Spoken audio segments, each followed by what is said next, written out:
Hey there, welcome to the table. So, another follow up to a series I've been doing, and that's the Europa Universalis game. So, I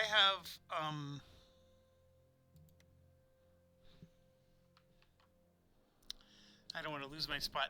I have a review that I did 350 hours in.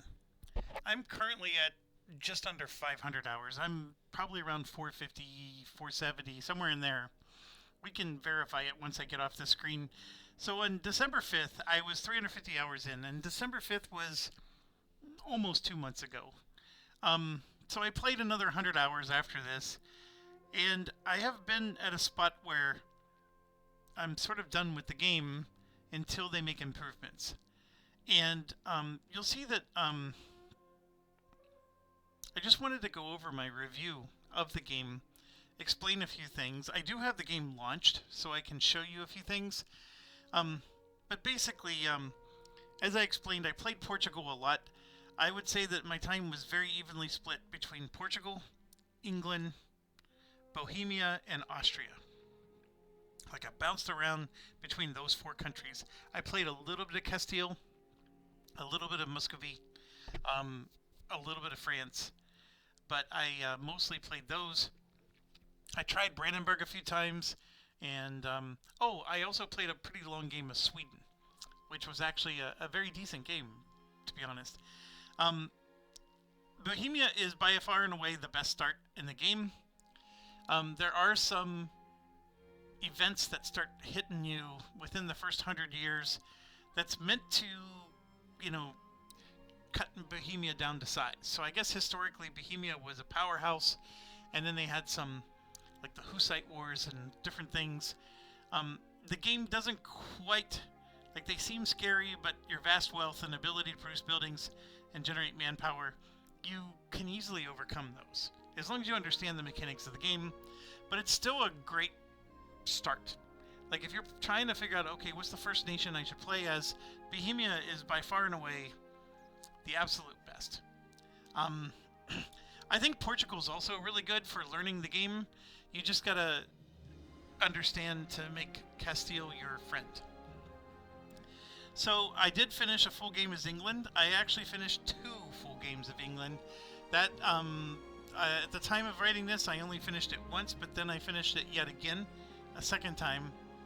Obviously, England is the country I always like to play the most in EU4. It is still that way with EU5. To be honest, I think I like Portugal a tad bit more in EU5, but England has it all. The only reason why England would lose a little bit of favor for me is that 100 Years' War is exhausting. But it's also, yeah, you can see right here, the 100 Years' War is so annoying. I don't enjoy them, and that is true. And then I truly do hate France once it's all over.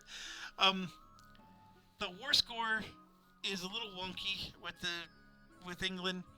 As long as you don't start the wars, if you're the defender, a lot of the time it's take the capital province. And your capital province, of course, is London. And as long as you produce ships and you can beat them back, the war score will tick in your favor, and you will eventually be able to just take territory. Territory that you don't even control, by the way. It's a very annoying part of this game. And, I mean, this is a situation where you can take advantage of it, but there's times when you lose a war where they're taking territory from you that they never controlled, and I just don't find that to be fair in any stretch. I mean, if you want to take my land, you better take it first. And then as part of the peace treaty, I gotta give it up.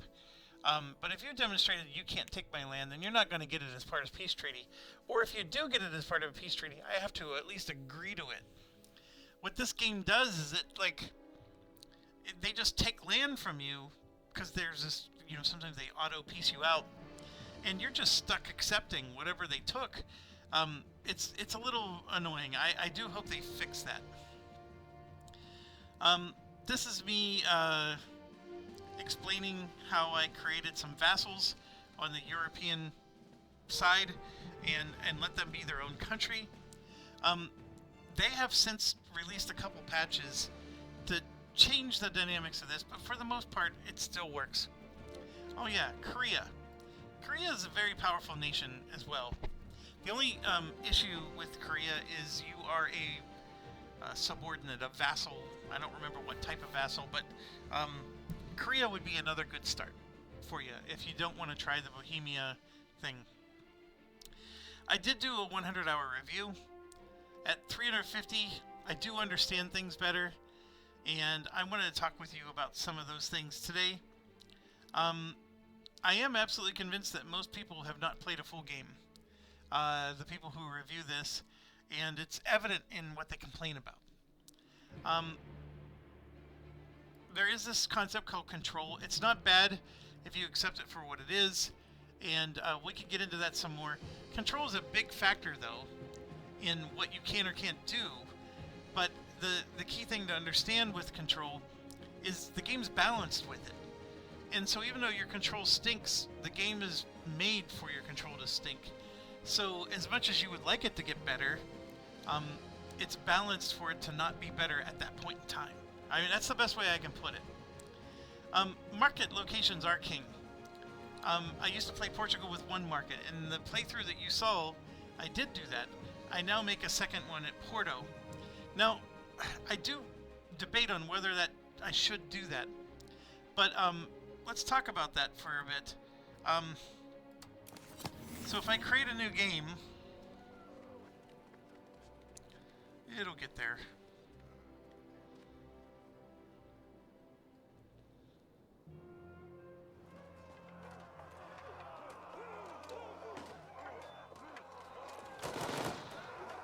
Come on. I think I can. I think I can. I think I can.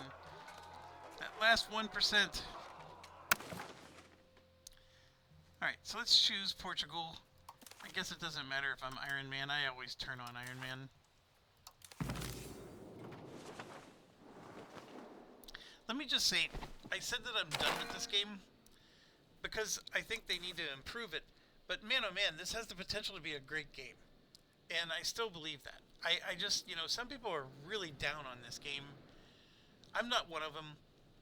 You will see my review gets a little bit negative, but it's because of the exhausting elements. But anyways, a couple of basic things to understand. When you're talking about markets, so I have one market in Lisboa, right? And that market covers basically my whole country.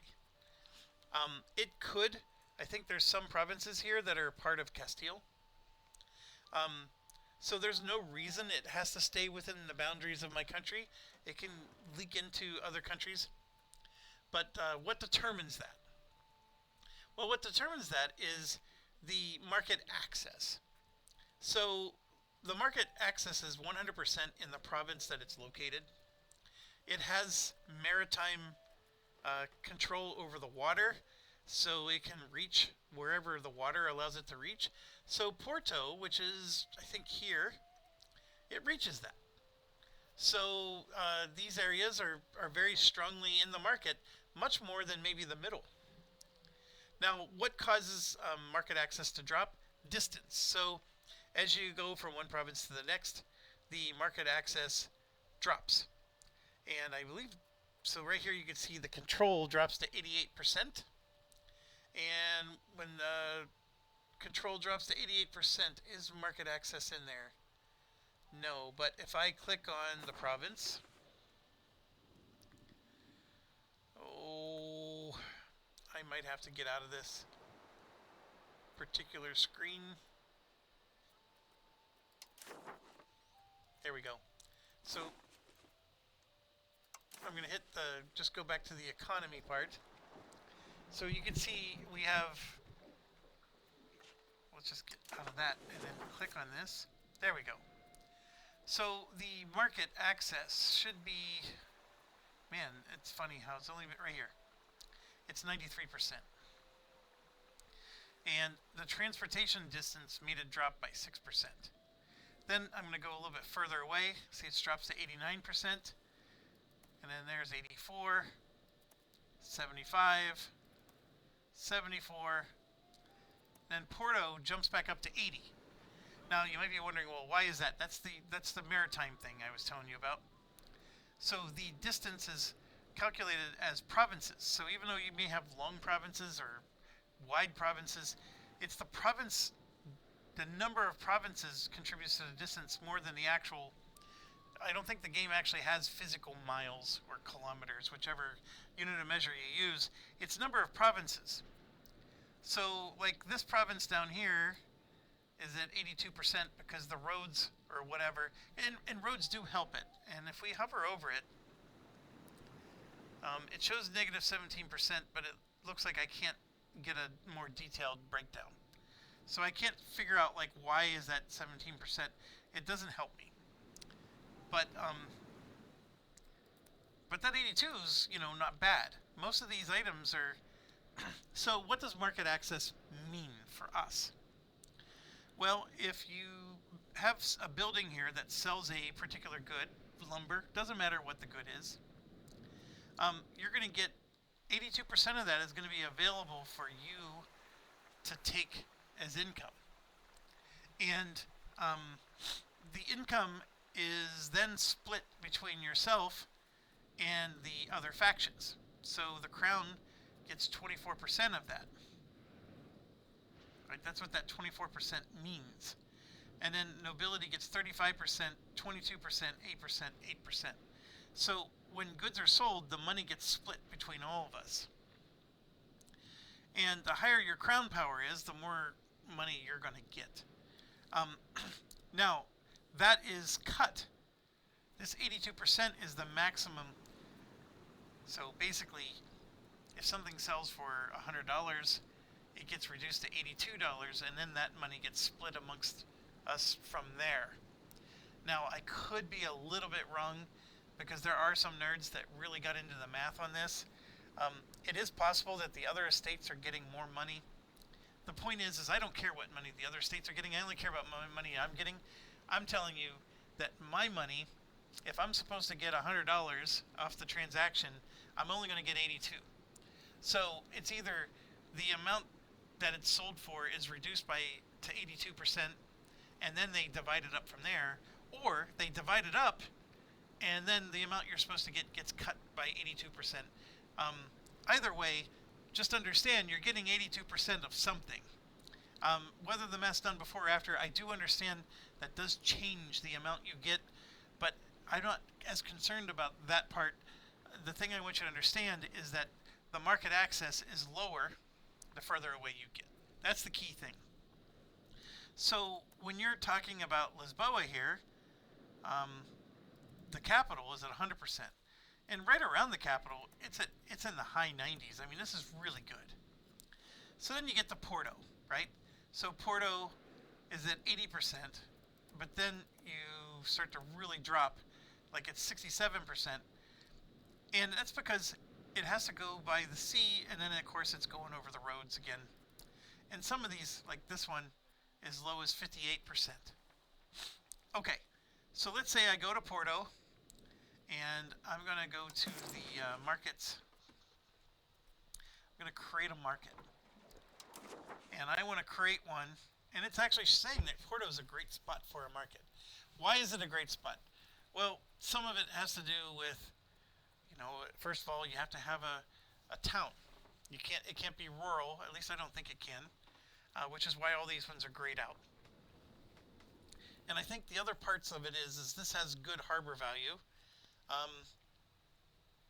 Well, here we go. It shows. Why is it not? I'm trying to say open the legend. It's not showing me the legend. Those jerks. It says open the legend. Normally, it lets you see a legend that explains what the colors mean. That is a weird, broken thingamajig. Well, here, there might be another way to do this. Let's do, like, this is markets, right? And,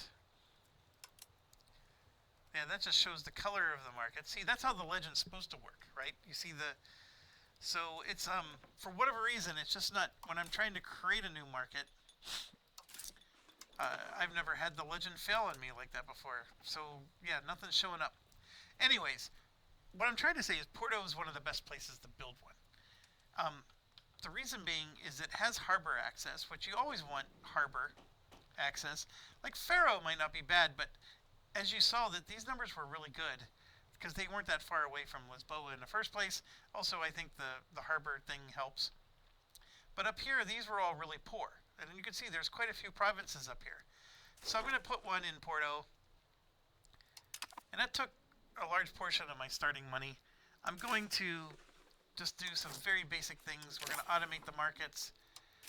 We're going to go into the balance. Automate the taxes. I don't need diplomatic spending. I do need to make sure... Oops. Why is it doing that? Oh, because I'm in the market view. I do need to make sure that Castile doesn't declare war on me, or otherwise this is going to be pointless. Let's get a few ticks going. I'm not going to worry about the cabinets. I don't need... I got a little bit of OCD going on here. I don't need to do all this other stuff. So I'm going to go ahead and unpause. You can see there's a couple of new markets under the way that the AI is doing. But we're building a market, so I'm letting it go. I'm going to accept that offer. I'm going to get it all the way around. And remember, before this finishes, 67%, 73%. We're in the market view here. And it shows, you know, the path, right, that they're taking to get to the market. And remember, that market's all the way down here in Lisboa. So it shows the path everybody's taking. And if I click on a different province, it shows how it's tracing, right? So apparently everything's going along, well, that's the water. So it's going along the water. And then if you click on, you know, the one in Spain, you can see it's going to Sevilla. And Castile has two. They have Burgos and Sevilla. And then you can see here, like this one is tracing to Burgos, right? Okay, so with that said, let's get this thing finished. Alright, so it finished as soon as the 100-Year War started. Now I got a market here. And let's go into our market view. You can see I have two markets now. Let me pause. Okay, so why did this help with Portugal? Well, the Lisboa market really didn't change. I mean, it has a lot less provinces in it. So you could argue it got less rich. And that argument is fair. And one of the things that you're going to suffer from by doing this strategy is things like lumber and masonry. You're going to have to make sure that you have your own raw construction goods supplied well in Lisboa as well as Porto. Now you can always trade in between them, like you could use your merchants to trade between them, but that's really, you're wasting your trade capacity. When you do that, you want to be trading the better, more lucrative goods. So things like masonry and whatnot, you're going to want to make sure you have masonry well covered in both markets. It's not that hard to do. It's something you got to be mindful of. And then of course the things like the lumber or whatnot, if you look at, you know, like the line is right around here, you can see I do have lumber that made it into Lisboa, but this lumber is in Portugal, and they got a lumber there and a couple lumbers there. In fact, Porto has almost got all the lumber, in fact. So we're going to be a little lumber tight down here in the original Lisbon market. Well, if that's the case, just take one of your provinces and you can make lumber buildings. It's just that they're separate buildings that are consuming, you know, your building capacity for the provinces. Well, some of these provinces you're not going to ever hit your building capacity, because your capital here, this is where you're going to hit your building capacity, because all your buildings that are going to get you, this is where your control is high. Your control is a lot lower in other places, so you're not going to necessarily build as much. But things like masonry and lumber, even though your control is low, the good still goes into the market and is available to you. So if you don't care about making money off the good and it's just a construction good, you can build those in your low control areas. And then of course things like the fiber cloth and the high lucrative items like furniture, etc., you want to make sure you build those in your high control areas. Okay, with that out of the way, we have our 2 markets here, and I'm going to go back into this view. So now if we click on Porto, 100% market access, and if we go up here, it's at 87%, and that's at 78%. That was like in the 50s before. So you see how the percentage of everything went up. And then, actually, we ended up stealing a province from Castile. This is a province that's controlled, or that was controlled by us, but it was going to Castile. Now it's going to us. Because since the market's closer, it doesn't have to, go all the way down to Lisbon anymore. So instead of going to Burgos, it's now selling to us. So we actually stole a few provinces, and look, we stole all these provinces up here. These are Spanish provinces, or Castile provinces.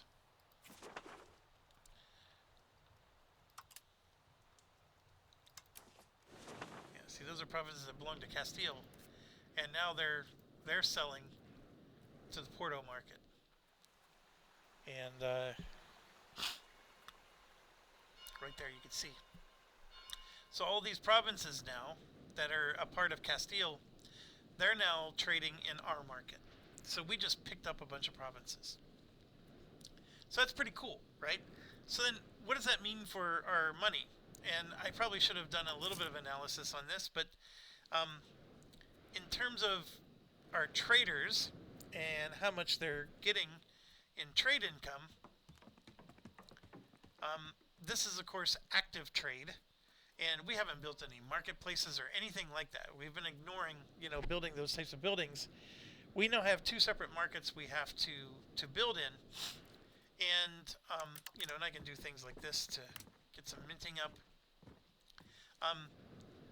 So what you're going to notice, though, is you're going to overall make more money.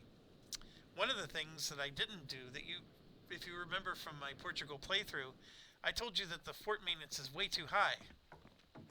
So the first thing you would have done was reduce that in half, right? That would have been the absolute first thing you did. And then the other recommendation is to start selling a bunch of the forts. Like, just sell them outright. Because even 592 is a big portion of... that's... Your maintenance here is as much as your income. But here's the thing. Now that we got two separate markets... I'm going to go ahead and go to October, and let's see if this number changes. Look at that. I just shot, I shot up to 10. I don't know if you saw that, but we actually made 10 ducats of income. Now, what the game does is that right before the end of the month, the market traders, because I have that automated, they adjust everything to maximize profits. You get your maximized profits, and then the markets change after you sell all your goods. And then it shows your income being lower than it really is. So your income always just jumps slightly at the end of the month. But anyways, where I'm trying to go with this is we would struggle mightily as Portugal. And just by building one more market, all of these goods that are being sold, and the goods being sold up here by Castile, is now going to our market, and we're getting some profit from it. So all these provinces up here are now selling to us. Now, is Castile going to build a lot of buildings here and produce a lot of goods? Probably not. But the key thing, though, is those selling of goods or whatever is coming to us, and we're getting a cut of the profit. So, as Portugal, it helps to have 2 markets. And as I said, there's definitely drawbacks. And you can also, when you go into the goods, you get your RGO builder up. $1.60 is pretty darn good. You can just hold down the shift key, and it spends all the money I have. The control key, I think, just does 5 of them at a time.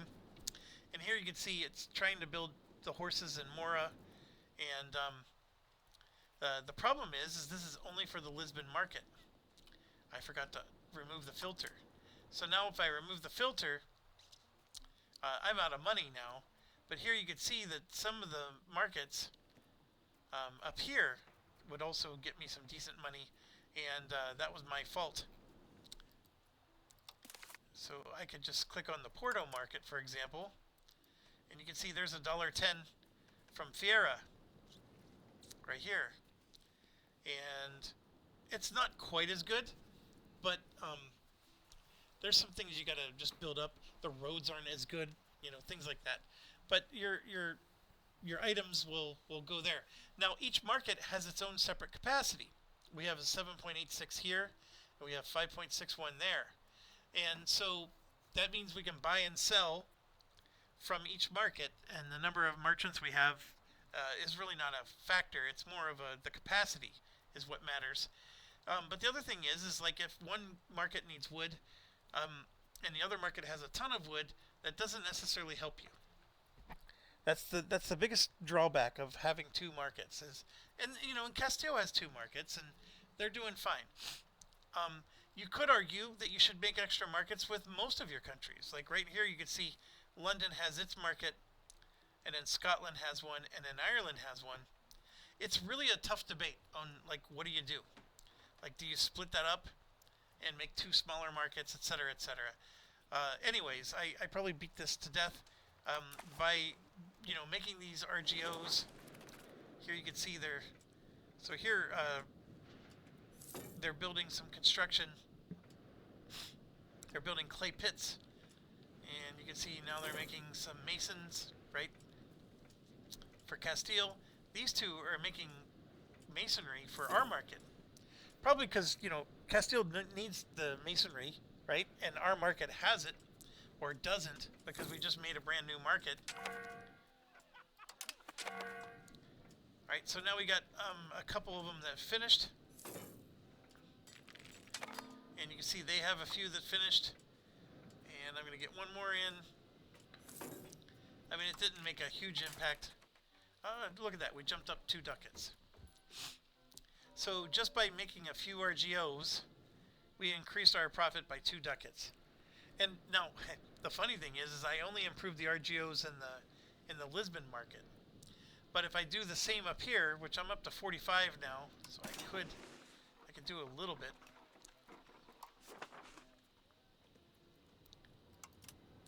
I was only able to afford 1. So yeah, I'm going to build this. It's going to give me another $1.10. Now that $1.10, like I said, I'm going to get 95% of that $1.10, right? You know, that number was a lot lower. And so, anyways, you got the idea. It's worth a shot, especially with Portugal. With Castile, you could argue that they could go into 3 markets. I mean, you could go a little bit too crazy with the market creation, but it's not a bad deal. And remember I told you that Bohemia is the perfect start. It's because of the control. And if I click on this, that's their capital. And look at the perfect high numbers that they have. Like, they have really high numbers around them. And then this is like it's this one here. That's a gold mine. They have a gold mine at 85%. And so they're basically getting all the profit from that gold mine. And then they have other one. It's down here somewhere. There's another one at 50%. And they got yet another one. They have a few with their vassals. But anyways, Bohemia just has like the perfect start. It really does. And then I can't see Korea with this particular view. But Korea actually is a great country to play. And maybe we should do that in a playthrough sometime. Now, getting back to this, one of the reasons why I am pausing is the conquistadors are horribly broken. Portugal, all the Iberian nations have access to this concept called conquistadors. Historically, you guys should know what those are. And what they do is they pop up out of nowhere. They're like invisible armies that just appear somewhere, and they start attacking colonies. And as England, they were doing that on my. I had in what would be modern day Colombia, right? I had some territory there as England, and these conquistadors would show up, and and I also had Cuba, right? So I was on the West Indies, and so they would show up and just start attacking, and they have like massive troops, and well, initially they do, and so I had to constantly keep troops in those countries to fight off the conquistadors. That wasn't a problem. It was easy to kill the conquistadors. The problem is they declare war on you. And so if you have allies in Europe, they had to decide whether they were going to join your war. It was automatic. Like, most of the time, I don't need their help. But the game calls the allies into the war anyways. Because, it's a defensive war. And if any of my allies were, because like I had Denmark as my ally, and I think I even had Castile as my ally. And it was Portugal that was doing it to me, or it might have been the other way around. Not important. What's important is if the ally was high in debt or in another war of their own, they would break the alliance with you. And so the conquistadors were constantly harassing you, and like every month you would have to deal with them. And then of course I had an issue where there was a glitch. It was an actual game defect where the conquistadors were wiped out, but the game wouldn't give me credit for it. So I had to park a sufficiently large army and blah blah blah, and I could not keep allies because there was a France-Castile-Bohemia alliance in Europe, and I was trying to keep allies so I could stop them from declaring war on me all the time. And yeah, YouTubers suck. I'm one of them. So we can get past that. And then the last part is the Age of Revolutions, which is the final age of the game. The colonies, here you can see, I had 10 colonies plus Aquitaine and Picardy. So technically I had 10 colonies and 2 vassals, if you will. All 10 colonies would revolt against me. And they did this over 100 game years every month. So every month I would have 1 or 2 colonies rebel against me. And if I would defeat the rebellion or get them to make peace with me, they would just rebel again the next month. And it just goes on and on for 100 years. It is exhausting. It's annoying. And it didn't matter how much my relationship. I had over 200 relationship with every one of them. I gave them voting rights, because that was the whole reason America, they wanted there was taxation without representation. I gave representation to all my colony members. It did not matter. Some of the people analyzing this have said that it's because of a defect in the game. The colonies are calculating their strength compared to yours, and the calculation has a defect where they mistakenly think they're more powerful than you, and so therefore they rebel because they think their chances are good. Here's the problem. If you ignore them, then, like I could say, hey, okay, I'm fine with you having your independence. So South Africa, go for it. Boom. You're your own free nation now. The problem is if you ignore them, then they auto-peace you. And auto-peace just simply means if there's no conflict between you over so many years, then it does not white peace. A white peace would mean everything just goes back to status quo. Auto peace is they get their independence, yes, but then they would do things like, oh, all of Wales is now released. Like I have to release Wales as a nation, and I release Scotland as a nation. Like it's making me give up homeland territories. I had formed Great Britain, United Kingdom. I mean, that wasn't Scotland and Wales was no longer a thing, but if you ignore them, they were making me give up territory in my homeland. Very, very, very, very horrible. And then there's a rolling 10-year event that forces you to either agree to a minus 100% equilibrium, which is the noble's happiness, which results in a guaranteed revolt, Or agree to a revolt ticker that ticks at 1% per month unless you reduce your taxes to 55% of max. So there's a lot of things like that. And then your enemies like France, they can pay, right here, France or any other country can just pay your colony money to force them to revolt.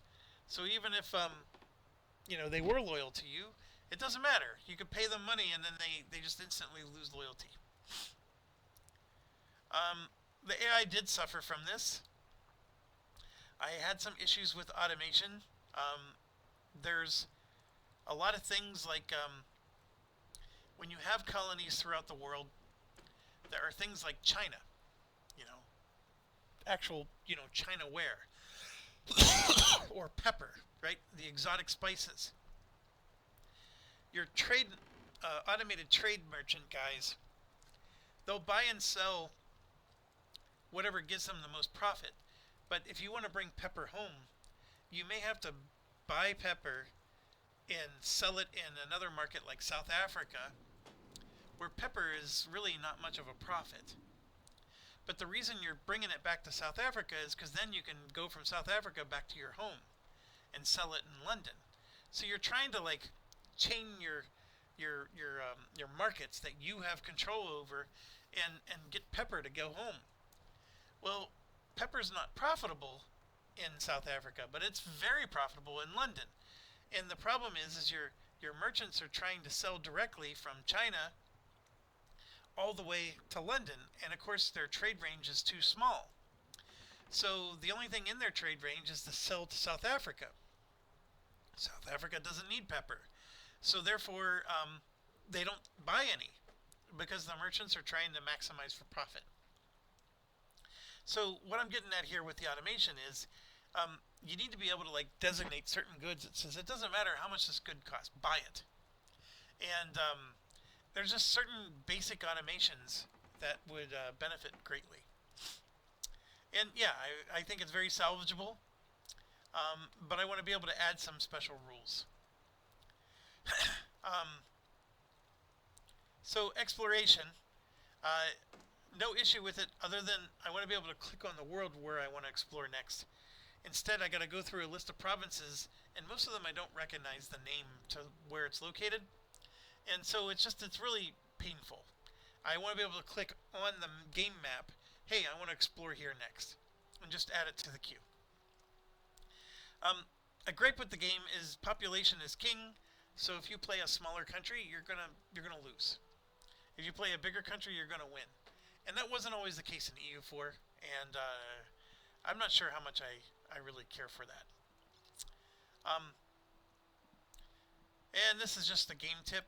You need to assimilate your pops, and we can talk about that. If you're, looking at your situation, your cabinets members can do what's called assimilate pops. And right now, 91% of our people are Portuguese, so we're in great shape. But if you're playing like England, you have a culture tab, and these are your accepted cultures, right? So Portuguese is our primary culture. We accept Andalusi, Sephardi, and Etour-Leonese, if I pronounce that correctly. We have 0.02% France and a little bit of England, and basically we're saying, hey, those are not accepted cultures. Can I click on England and see their culture? I think I can. Nope, I can't. Okay, so England has similar concepts, except there's Welsh culture, there's Scottish culture, Irish. There's a whole bunch of different cultures. And so you're going to spend most of your game assimilating culture. When you eventually form Great Britain, there is a bit of a there is an option to expand how many cultures you can have. And the way the culture works, you can see we have a capacity of 2. So if I want to go here, this is a tolerated culture, right? If I want to make it an accepted culture, that's going to cost me 1.64. Right? I'm at 0.83. If I add 1.64 to that, I'm going to be over 2. So that's not going to be a good idea. Although it's currently costing me 0.54 of it, this actually might work. Let's do it. So now I'm at 1.93. So Andalusi and Portuguese are now, they're a much more accepted culture. Okay, what did that just do for us? Like, why does that matter? Well, if you hover over it, a tolerated culture, an accepted culture will see their pop satisfaction increase by 5%. It helps with your taxes. And the most money you make is from your commoners, because you have more of them than anybody else. It's just raw numbers. There's way more of them than anything else. So if you can make them happier, and the way they're happier is if they're accepted culture, they have an extra 5% happiness. So tolerated gives 5%, accepted gives another 5%. So now you have an extra 10%.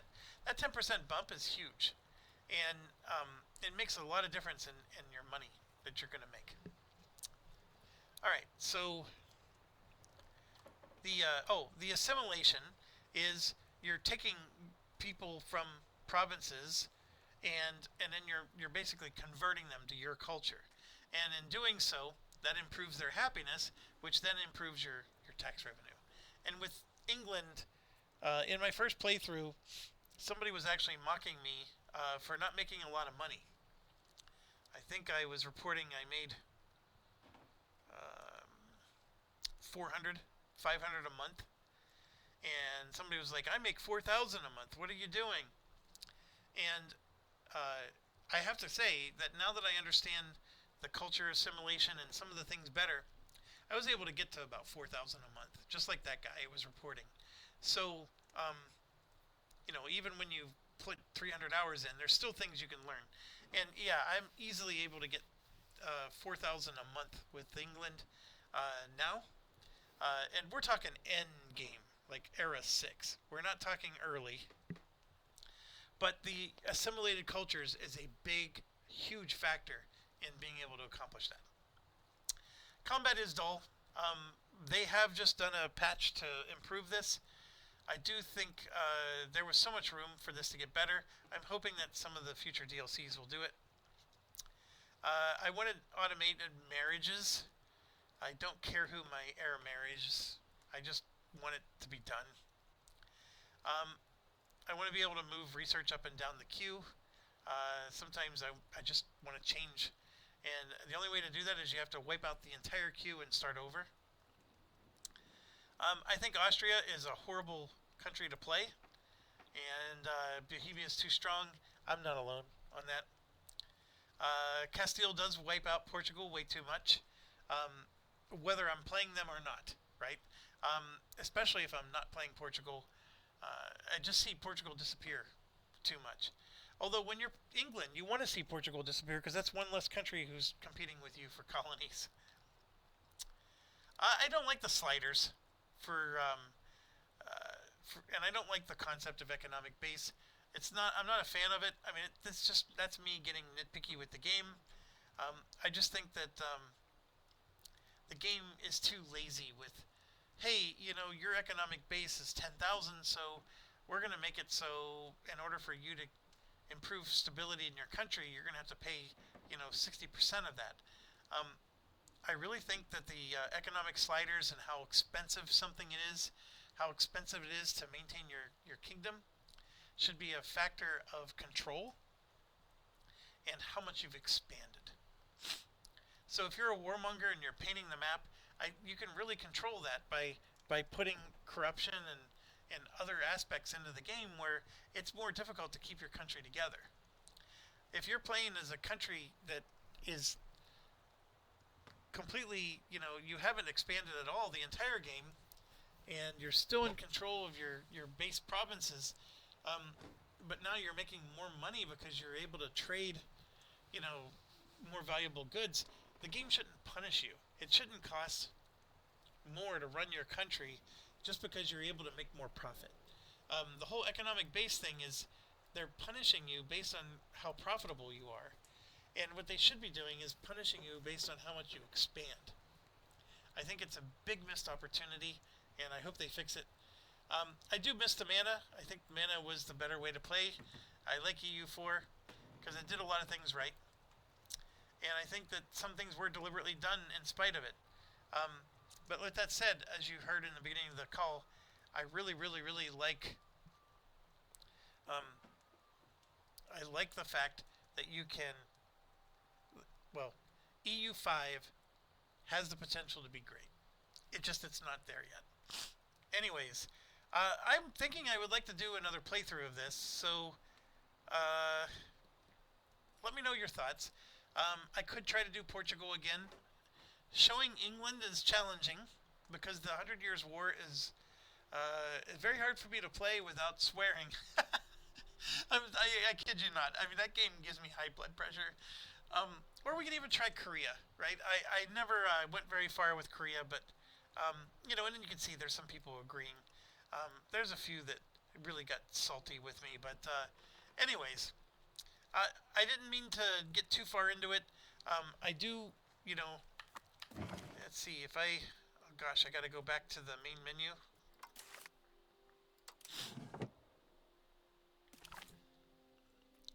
So if I try to load one of my old campaigns, here you can see I got a whole bunch of Austria playthroughs I was doing, a couple Ethiopia, 1837, so this is endgame England.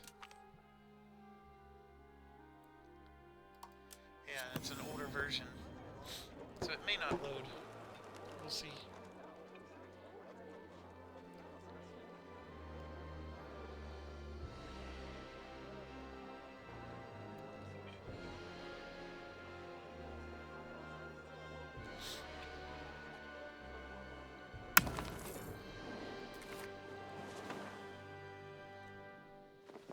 Alright, so I had a 15,370 score, which, you know, they got some really high scores on here. How low was I? So I was the Mughal Empire, between the Dutch and the Mughals. So not as much as Elizabeth, historically, at least. It is what it is. I could probably do better. So I'm going to click on continue playing. Let's see what... So, as you can see, I had parts of France that I took during the 100 Years' War, and I actually controlled Paris. That was a result of the 100 Years' War. I was actually able to take Paris, although that did not end the war, which was frustrating. But I had them... This was a country called Picardy. I think I just absorbed them because my control is so good. With my control, you can see I have really 100% control throughout large parts of the country. Everything's green unless you get really far out here. So my control is in excellent shape. And then I even had, I experimented. Cuba, I never turned into a colony. I directly controlled Cuba the whole game. So even with Cuba being so far away, I was at 19% control. Now, why would I do that?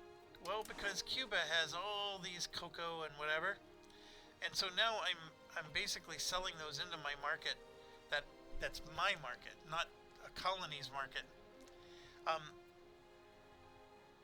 Was the experiment worth it? No. Just make a colony. Make a colony. And when you make a colony, there's things you can do, there's buildings you can still build inside the colony that will increase your trade capacity, and all you need are merchants to bring the goods home. Let the colony produce the goods, you just bring the goods home. That's where the money is. Having direct control over all these provinces, there was no money in that.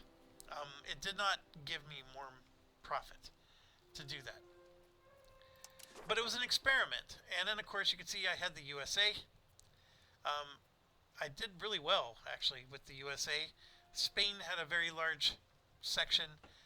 This is actually interesting. This is Republic of Mecatina is a part of. Who are they a part of?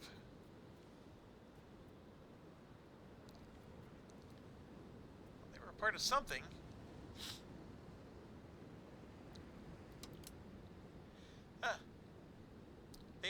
must have gotten their independence. I think they were part of the Dutch, or yeah, I can't remember. It's been a while. This, of course, was France, so you can see it's a colonial nation of France. This one was a colonial nation of something. Oh, it was Poland, I think. I had like it's, or maybe that's what Winooski is. Yeah, see, Winooski is also independent. But these were, they were colonies to European nations. We just had some really weird ones. Republic of Mompoj, they're independent. Who did Peru? Yeah, a lot of these declared their independence, and here you can see I never bothered taking South Africa. I did. I think I controlled this little bit. I directly controlled it. I did not care about money. It was really just a stopping point so my ships could rest as they're traveling the rest of the way. And then I had all of Australia. I had New Zealand. And that might be it. I thought for sure I had something else here. I guess I don't. I mean, there were so many revolutionary wars. Oh, the Commonwealth of New Guinea. This was mine. But I think I gave them their independence because I couldn't hold them. Yeah, I wasn't able to hold New Guinea. So I let them go. It's hard. It's hard to control your colonies in a revolutionary period. Oh, and then I think I also had this colony up here. Oh, that's still USA. And then Canada was mine as well. Although, yeah, they're still my colony. And, you know, we can just go here and you can see I have 7 subjects. New Grenada, New Zealand, Madagascar. There you go. Instead of South Africa, I took Madagascar. I had Jamaica and Canada, Australia. So, you know, you can see that they have a tax base. That's a fantastic tax base of 14,907. So USA was my best. New Grenada, which I think... Where are they located? They should be here. It's just this little bit of land right here. That's New Grenada. And they are worth a lot. There's some really great resources here. There's some gold. I mean, then you can see there's a whole bunch of gold down in here. It's very lucrative. Let's see, what else was there? So that was a very high tax base. Canada was okay. Like normally Canada does better. It's just you can see they got squeezed. And then Australia was very lucrative. So that's a 14,907 tax base. And if I go to me, I'm at 21,000 tax base. So USA was almost as economically strong as we were.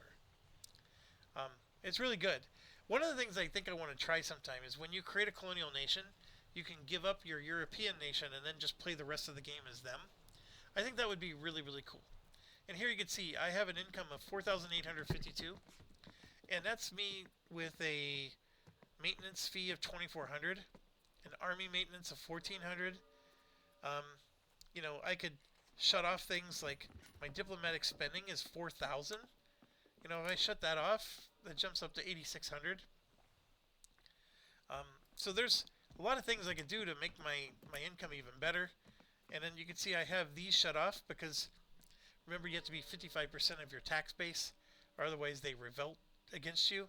So I'm not even taxing my burghers and my commoners as much as I could. The income from taxes gets really, really good. See, look at your equilibrium. My equilibrium is 100%, 96, 94.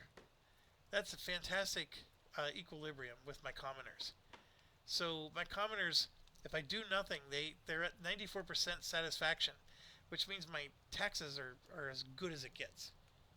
Now, what causes that? Well, that's the assimilation of the population. So if I go get out of this, reduce the markets, here you can see I'm still assimilating people. But I'm actually assimilating culture at Mallorca. Like, this isn't even in my homeland territories anymore. I'm going outside of my homeland.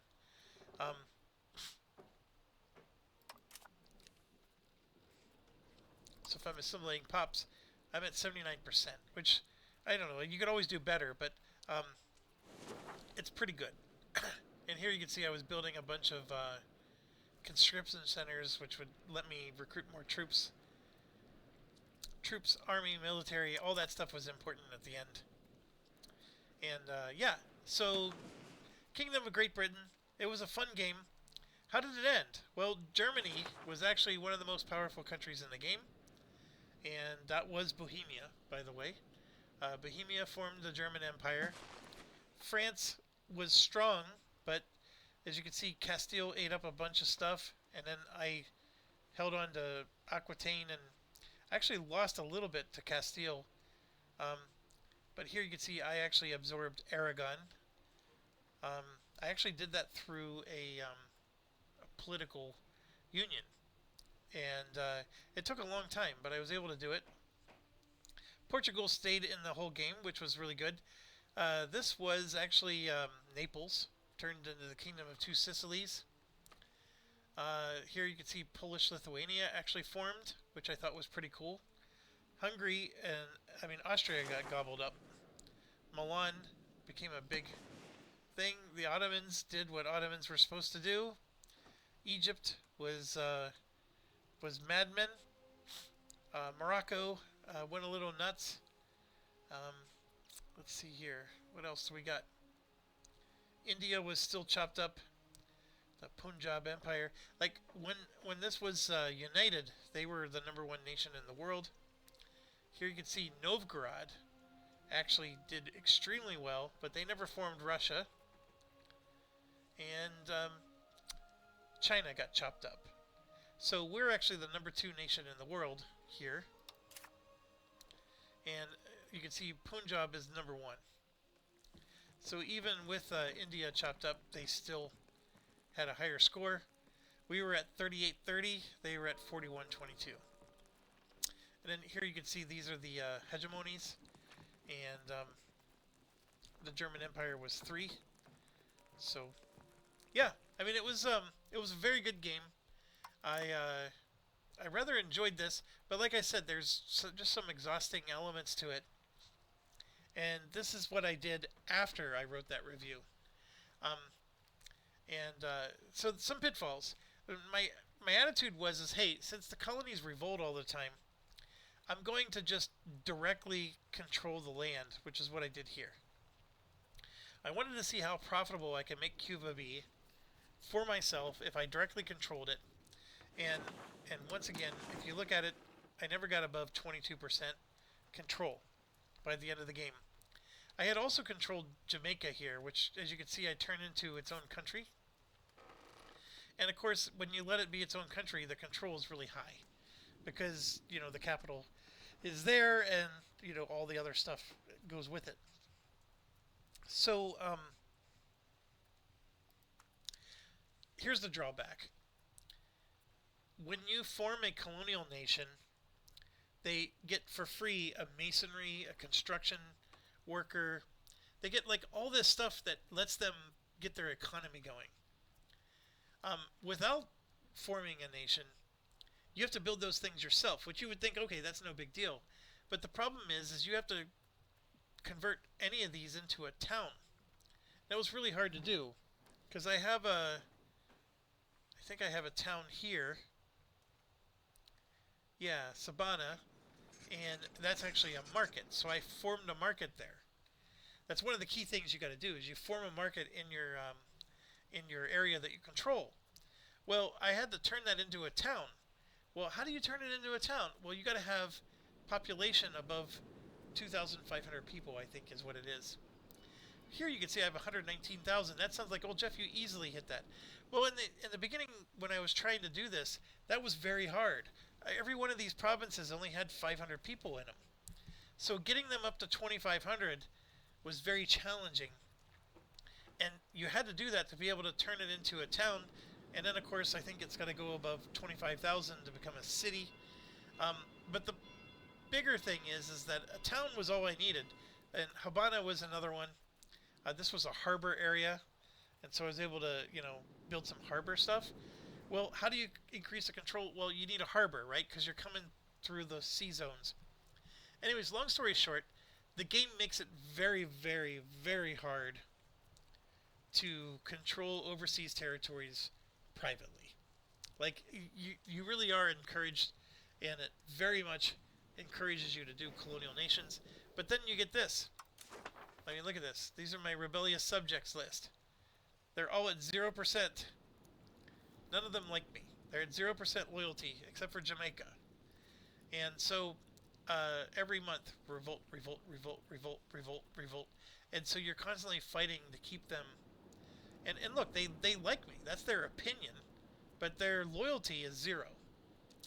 And it's just because, and then of course they have 0% liberty desire, which, but their loyalty is also 0. And trust me, all it does is turn into a crap show. So below 50 loyalty, making it a disloyal subject. And then it's saying the country's strength of all colonial nations versus me gives them a minus 200.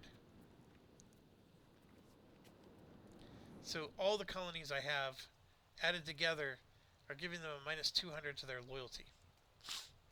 So there's nothing I can do to overcome that. And then revolutions gives you an automatic minus 30. And this time I went centralization. Even if I went decentralization, if I was max decentralization, it only adds plus 30. So you saw the minus 200. Adding another plus 30 doesn't do squat. So I didn't like this decentralization, so I went heavy on centralization to increase my control. It sort of worked. The naval helped, because I was a naval nation. But anyways, I can go on and on. So, anyways, thanks for watching. As always, stay awesome.